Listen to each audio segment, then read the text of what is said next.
time to prove Hey, one minute. what. No time, no time. That fuck all that, nigga. We turn it up, so I just had to rebuild the studio from scratch. Like all my life type shit. But Yeah, that's right. And when did you get that name? basically I got it when I first started. I want to say when I first started freestyling at the age of 10 years old. So that's when I kind of started getting the concept of it and shit like that. So All right, that's what's up. And like, who'd you go? Like, you grew up in California, right? Do you have any siblings or any of that? yeah, I got an older brother named it's Black, but the way how his name is spelled is Itzblaq. You feel me? So shout out to my brother Black. He definitely showed me the ropes of how to get into like the music and stuff like that, seeing him rapping and stuff like that, especially doing beats and stuff. So I kind of explored more into it by watching him do it. So that kind of inspired me more to do it. Okay, that's rapping around 10 years old. When did you drop your first track? 10 years old. Ooh,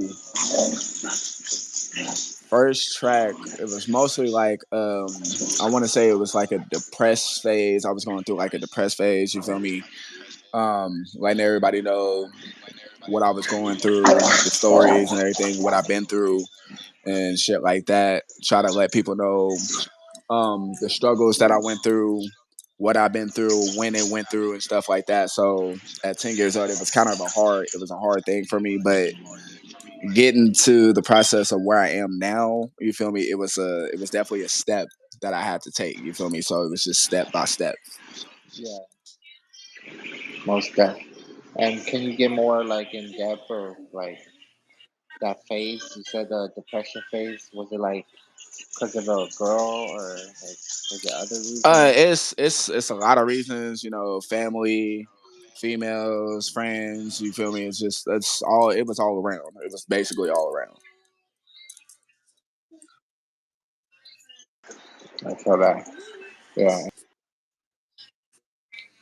And, what type of music were you putting out? And like, how much music were you putting out at that time? Most of the time, it was like when I first started, it was most of the down music, and I started doing that for like a week, and kind of wanted to try to get people to understand the message of what I was saying through them and everything like that. So, but a lot of people wasn't tuning into it because they wasn't trying to hear a lot of the depressing music, and it wasn't Yeah, like most you feel me, and it was just like a message I was trying to get people to listen to.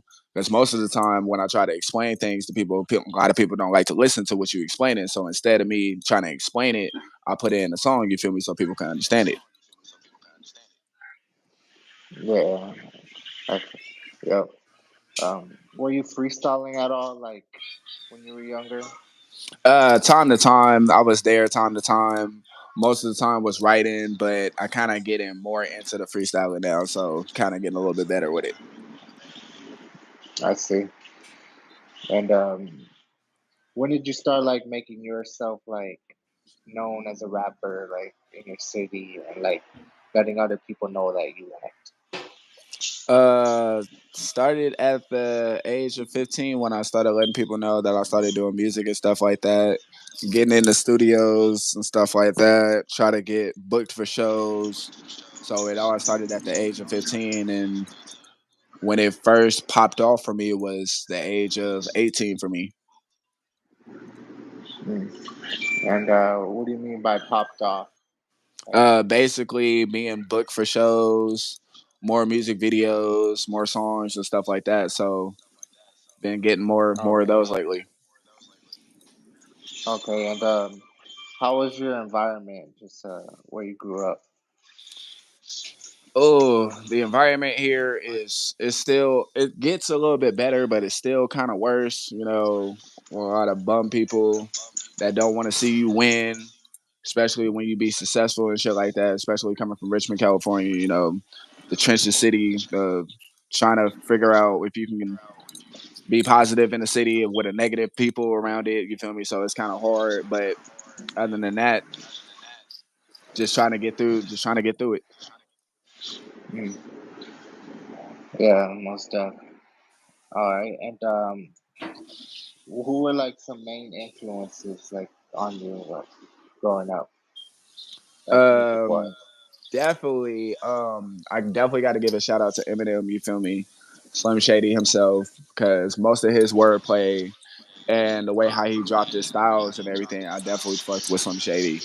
You feel me? But when it come down to like R&B and singing and shit like that, shout out to Chris Brown. You feel me? Gerald Levert, Bone Thugs and Harmony. You feel me? All the people back then, man. Like X Rated, all them.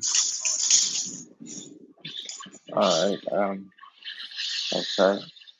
And who was like the crowd like you hung around like what type Um, of crowd was?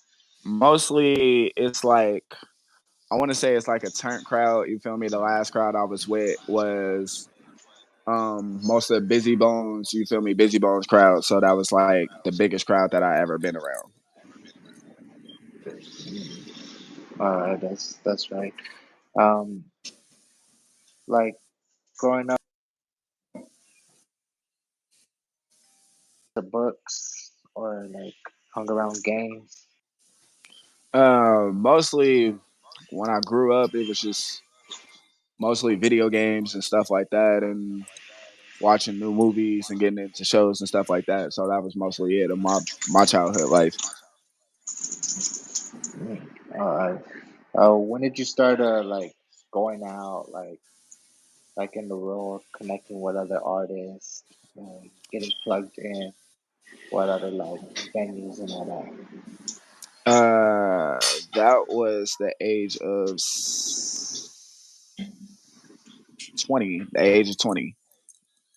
That's why I kind of like wanted to learn the game a little bit more. So I kind of learned it a little bit more. So getting booked into shows, try to book with artists, try to get features with them, music videos and stuff like that. So everything mostly started when I got to 20. All right. And like, was there a certain person that got you connected or got you tapped in with everyone? Um, yeah, technically, shout out to my boy Swift Homicide. You feel me? Cause technically I wouldn't have been in the spot where I am now without Swift Homicide. You feel me? Cause Swift Homicide showed me the ropes, let me know who to talk to, what I need to do, and all this. So, man, shout out to Swift Homicide. And how did you guys even like get tapped in with each other? Me, I was in staying in Stockton at the time with my baby moms at the moment, and she knew Swift Homicide baby mama at the time. So they was talking. Then they was talking about meeting up or whatever, so we can get a chance to like meet up for like a rap thing. You feel me? So that was the first day that me and him got a chance to meet, and since that day, me and him just been writing soundtracks, recording soundtracks, been booked for shows and everything since then. Oh shit! Yeah, most def. I seen you with him at the bar. Oh yeah. Yeah, you went on that platform. You blessed the mic. Um, yeah. So, how did you? Basically half of it was written, and then half of it wasn't written. Most of it, that was written, it was already a song. You feel me? But it was kind of like a song about somebody. You feel me? It was like more of a message that I was trying to send to somebody because it was like the way how he was just speaking on people and all that. And it was just like I wanted to like deliver that message to all the people that's been out there really speaking on somebody else. You feel me? Especially if they're not really worried about you. So it's like that's why I spit the verse that I did, and then the other half I just had to come twice as harder because I felt like the first half was cool, but then I had to come a little bit harder. That second half was off the dome. Yep. Yeah, that. You were, yeah, that was dope. Are you guys like that locked in where like if one of you gets like invited to a band?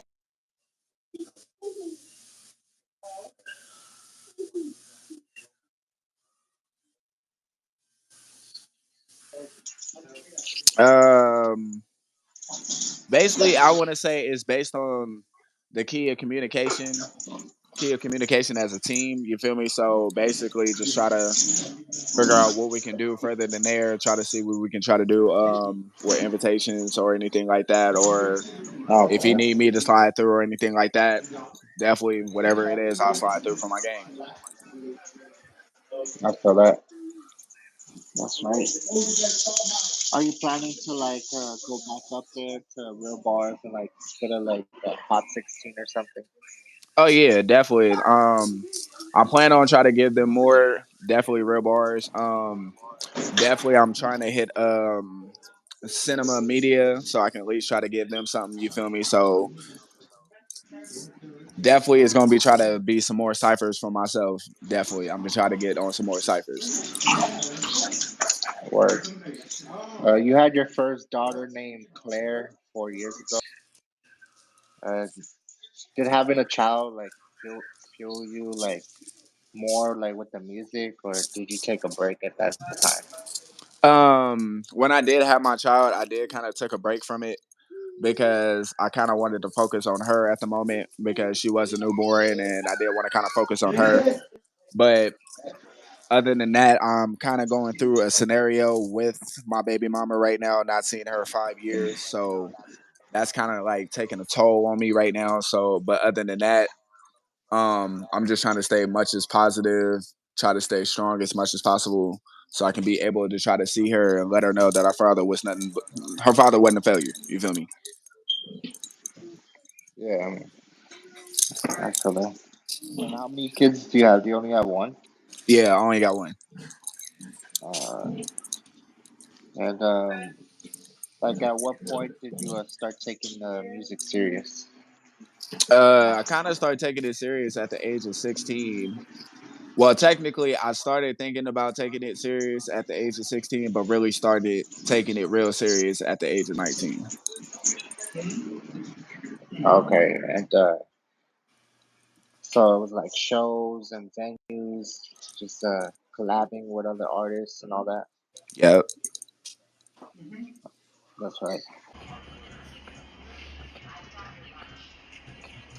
Yeah, that plug and play, fire OG.